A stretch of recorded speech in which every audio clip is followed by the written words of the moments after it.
Hello everyone, आप सभी का स्वागत है टारगेटपुर में। इस वीडियो में हम लोग देखेंगे मुंडा मान की शासन व्यवस्था या हो शासन व्यवस्था से जितने भी महत्वपूर्ण प्रश्न बन सकते हैं सभी प्रश्नों को इस वीडियो में देखेंगे। इस चैनल पर जो नए हैं चैनल को सब्सक्राइब कर लें, वीडियो को शेयर करें, लाइक करना नहीं भूलें।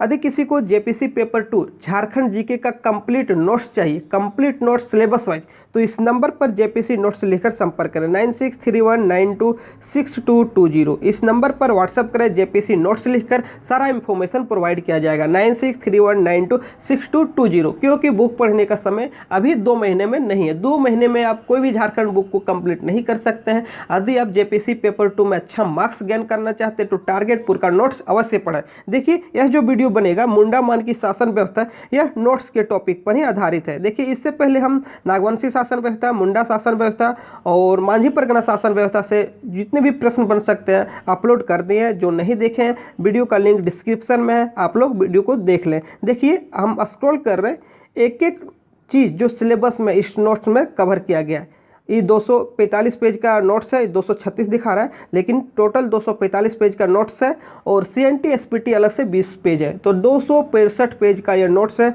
नोट्स को यदि पढ़ लेते हैं, झारखंड जीके का सिलेबस जो है पेपर 2 में आपका कंप्लीट हो जाएगा। तो चलिए अब शुरू करते हैं। मुंडा मान की शासन व्यवस्था या हो शासन व्यवस्था से जितने भी प्रश्न बन सकते हैं उन प्रश्नों को देखते हैं। साथ ही साथ टारगेटपुर प्रत्येक संडे सुबह 7 बजे एक टेस्ट का आयोजन करता है, जिसमें से झारखंड जीके का 100 प्रश्न रहता है सिलेबस वाइज। यदि आप इस टेस्ट में ज्वाइन करना चाहते हैं तो लिंक में डिस्क्रिप्शन में कुछ वहाँ पर अपडेट दिया गया है, डिस्क्रिप्शन को देख लीजिए। मात्र 20 रुपया फी है, एक टेस्ट देने का मात्र 20 रुपया फी है। प्रत्येक संडे सुबह 7 बजे से यह टेस्ट शुरू होता है। टेस्ट शुरू हो गया है, जिसे टेस्ट में पार्टिसिपेट करना है तो आप लोग डिस्क्रिप्शन देखिए, वहाँ पर पेमेंट का ऑप्शन होगा, 20 रुपये पेमेंट कीजिए, आपको एक लिंक मिल जाएगा और लिंक के थ्रू टेस्ट में जुड़ सकते हैं। तो चलिए शुरू करते हैं क्वेश्चन को। अब शुरू करते हैं क्वेश्चन को। देखिए, मुंडा मान की शासन व्यवस्था किस जनजाति की शासन व्यवस्था है? ऐसा क्वेश्चन पूछ दे तो हो जनजाति की शासन व्यवस्था है। मुंडा मान की शासन व्यवस्था किस जनजाति की शासन व्यवस्था है?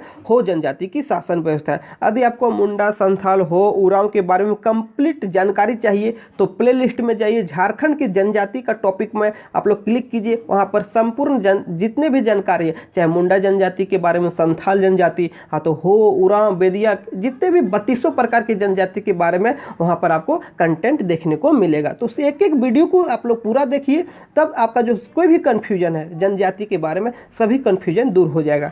चलिए अब देखते हैं सेकंड क्वेश्चन। देखिए इसमें जो मुंडा होता है, मुंडा मान की शासन व्यवस्था में मुंडा कौन होता है? देखिए, मुंडा गांव के प्रधान को मुंडा कहा जाता है। देखिए, एक एक चीज़ को हम लोग देखेंगे। गांव के प्रधान को मुंडा कहा जाता है। यह एक तरह से मुखिया भी बोल सकते हैं, इसे एक तरह से मुखिया भी बोल सकते हैं। इसका मुख्य काम क्या है? न्याय तथा लगान का मुख्य काम है। न्याय देना तथा लगान लेना इसका मुख्य काम है। हो लोगों में मुंडा का पद गांव के मुखिया के लिए प्रयुक्त होता है। हो लोगों में जो मुंडा का पद है गांव के मुखिया के लिए प्रयुक्त होता है। तो मुंडा के बारे में इतना आपको याद रखना होगा। गांव का जो होता है प्रधान होता है, साथ ही साथ मुखिया भी बोल सकते हैं, गांव का मुखिया भी बोल सकते हैं। और मुख्य काम क्या है? न्याय देना तथा लगान लेने का मुख्य काम है। चलिए अब देखते हैं मुंडा के बाद डाकुआ। मुंडा देख लिए, अब देखेंगे डाकुआ। डाकुआ का क्या काम है? देखिए, मुंडा तो गांव का प्रधान होता है, गांव प्रधान को मुंडा कहा जाता है, एक तरह से मुखिया भी है। लेकिन यदि मुंडा का सहयोगी पूछे तो कौन हो जाएगा? डाकुआ। मुंडा का सहयोगी पूछे तो सलाहकार पूछे तो कौन हो जाएगा? डाकुआ। और डाकुआ का क्या काम है? संदेशवाहक का काम करता है, जो सामाजिक तथा प्रशासनिक सूचना को लोगों तक पहुंचाता है। किसी भी तरह का सूचना हो, सामाजिक सूचना तो प्रशासनिक सूचना, जन जन तक पहुंचाना, गांव के एक एक लोगों तक पहुंचाना किसका काम है? डाकुआ का काम है। अब देखिए मान की, मुंडा मान की शासन व्यवस्था नाम से ही स्पष्ट है। मुंडा तो देख लिए, अब देखेंगे मान की। मुंडा मानकी, तो मानकी का क्या काम है? देखिए, 15 से 20 गांव के ऊपर एक मानकी का पद होता है। 15 से 20 गांव के ऊपर, 15 से 20 गांव मिलाकर एक मानकी का पद होता है तथा 5 से 10 गांव का एक पीढ़ होता है, जिसे पंचायत कहते हैं। देखिए, मानकी क्या है? 15 से 20 गांव के ऊपर एक मानकी का पद होता है।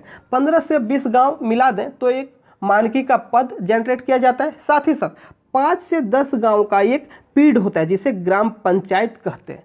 5 से 10 गांव में एक पीढ़ बनाया जाता है, जिसे ग्राम पंचायत, तथा 15 से 20 गांव के ऊपर एक मानकी का पद होता है। तो अभी हम लोग क्या देखें? मुंडा के बारे में, डाकुआ के बारे में, मानकी के बारे में। देखिए अब देखेंगे तहसीलदार, मुंडा, डाकुआ और मानकी देख लिए। अब देखेंगे तहसीलदार का क्या काम है। जिस प्रकार मुंडा एक गांव का प्रधान होता है और लगान वसूलने का कार्य करता है, उसी प्रकार मानकी 15 से 20 गांव के समूह का जो एक पद होता है मानकी, वह भी लगान वसूलता है। तो लगान वसूलने में जो सहायता करता है, सहयोगी होता है, उसे तहसीलदार के रूप में जानते हैं। देखिए तहसीलदार लगान वसूली के लिए मानकी के सहयोगी के तौर पर नियुक्त किया जाता था। गांव में देखिए गांव का मामला मुंडा ही सुलझाते, यदि मुंडा से नहीं सुलझा तो मानकी के पास भेजा जाता। गांव में कोई भी समस्या है तो आपको पता है मुंडा मानकी शासन व्यवस्था में गांव प्रधान को मुंडा कहा जाता है। यदि मुंडा से नहीं सुलझा तो उस समस्या को मानकी के पास भेजा जाता है। चलिए अब देखेंगे दिउरी। अभी आप लोग देखें तहसीलदार, अब देखेंगे दिउरी। गांव के पुजारी को दिउरी कहा जाता है। धार्मिक प्रधान बोलिए, देखिए गांव के पुजारी को दिउरी कहा जाता था। पूजा पाठ, शादी विवाह, पर्व त्योहार में प्रमुख भूमिका होता था। धार्मिक मामलों में दंड का निर्धारण दिउरी करते। मुंडा तथा मानकी दोनों को दिउरी का सहयोग मिलता है। देखिए दिउरी क्या है, एक प्रकार का धार्मिक प्रधान।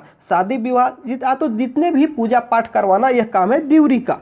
और साथ ही साथ जो दिउरी के सहयोगी होता है उसे आतरा दिउरी कहते हैं। दिउरी के सहयोगी को आतरा दिउरी कहते हैं। तो आप लोग याद रखिएगा, मुंडा मान की शासन व्यवस्था में जो धार्मिक प्रधान होता है, धार्मिक पुजारी होता है, तो धर्म से जो जितने प्रकार के काम है, चाहे वो शादी विवाह, पूजा पाठ हो, तो अन्य धार्मिक अनुष्ठान, सभी प्रकार के धार्मिक अनुष्ठान को दिउरी ही संपन्न कराते। साथ ही साथ जो दिउरी के सहायक होते हैं, यात्रा दिउरी के नाम से जाना जाता है। यात्रा दिउरी, दिउरी के सहायक, धार्मिक प्रधान दिउरी। तहसीलदार का क्या काम है, लगान वसूलने का, लगान वसूलने में मानकी की सहायता करना। और मुंडा, आप लोग अभी पता है मुंडा, गाँव के प्रधान को मुंडा कहा जाता है, जो एक मुखिया की तरह होता है। और डाकुआ मुंडा का सहयोगी। तो इतना ही आप लोग याद रखिएगा, मुंडा मान की शासन व्यवस्था या हो शासन व्यवस्था से इतना ही पॉइंट आप लोग को याद रखना है, ज़्यादा नहीं है इसमें, तो आसानी से आप लोग कवर कर सकते हैं। इस वीडियो में बने रहें, इसके लिए धन्यवाद। वीडियो को शेयर करें, लाइक करें, चैनल पर जो नए हैं चैनल को सब्सक्राइब करें।